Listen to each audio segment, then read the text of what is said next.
Frieraum in Carlisle started with just a simple email from Louise Adam, a cultural intern at the Goethe Institute in Glasgow around March 2017. And those conversations then led to an invitation for the Goethe Institute colleagues from Glasgow and London to come and participate in Carlisle Unity Festival in July. I organized the first workshop in Carlisle, and we discussed a lot of options and issues to find out what is the core question for Carlisle. And through that workshop, the participant agreed that the core question for Carlisle is that how can we understand isolation and how can we overcome it? And I visited Warsaw, where I participated in the meeting of all the Goethe Institute partners, where we explored further the idea of the Freiraum, and then we paired with our partners in Thessaloniki through a random selection process. That helped us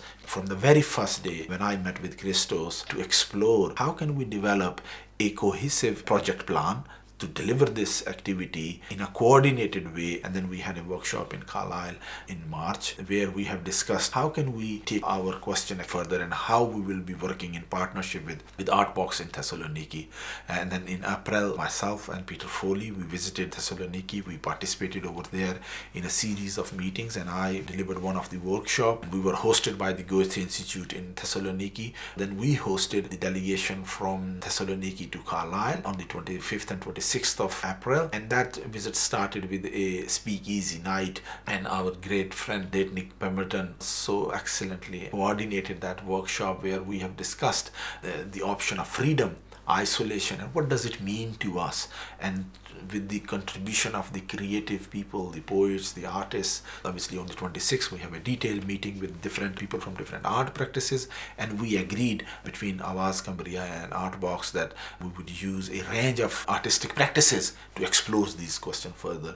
And through that one, obviously we asked the Carlisle artists to submit their proposals and ideas that how they would like to engage with a different segment of the society. Bluejam art, a team of 3 artists, Brownie German Pinto, she's a visual artist, Eleanor Rock, storytelling, and Jilly German, music. They use these 3 practices to engage with young people who live in care, and I'm very grateful that they have done splendid work with that one. We have Linda Fitzgerald, she's an independent artist. She worked with the refugees who have recently moved to Carlisle and explored with them the idea of isolation and freedom from their perspective and from their eyes in Carlisle.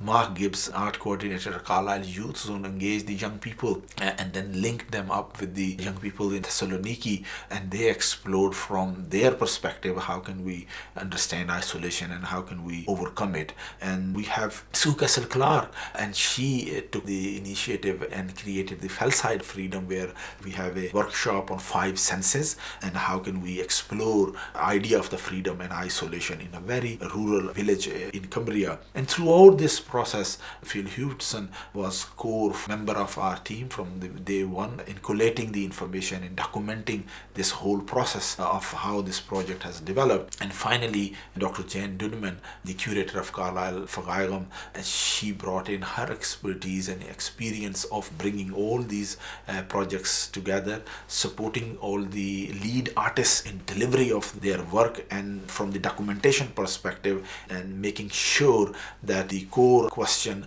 remains the topic of all those conversations and through different art practices in engaging diverse communities in Carlisle. And this whole process actually helped us to work collaboratively and work with an organization like Goethe Institute through their mentoring support, their coordination, which has been excellent throughout this period. And I'm really grateful to Nikolai Peterson and Catherine Sons, as well as Melanie Bano, again an excellent cooperation and support throughout this process. We have in December the visit of the Secretary General of the Goethe Institute. We hosted a reception by the City of Carlisle, the Mayor of Carlisle, Consul Jessica Riddle, and we had another big event, SpeakEasy Freiraum, the first time that from the University of Cumbria, the poets, the artists, over 60 artists engaged directly with the artists in Thessaloniki. And through this way, we have taken the vision of Nick Pemberton to the next level. And I'm grateful to Philip Hewson, Susan Cartwright-Smith, and John Chambers, who make the SpeakEasy Carlisle happen. So the whole process which we are working through culminated in an exhibition in Lands in Carlisle, and on 8th of February in the Old Town Hall, all the artists get together as a celebration event where Dr. Dudman curated all the different aspects of this project together. This display in Carlisle main shopping center, hundreds of people every day looking at it, exploring, reflecting, and thinking about how can we create our Freiraum, how can we understand isolation, and how can we overcome it. This is a journey which will continue, and we will take our exhibition to Berlin, looking forward to in March. That will be a next stage for us, and I hope that from Berlin we would be able to create a wider sphere of freedom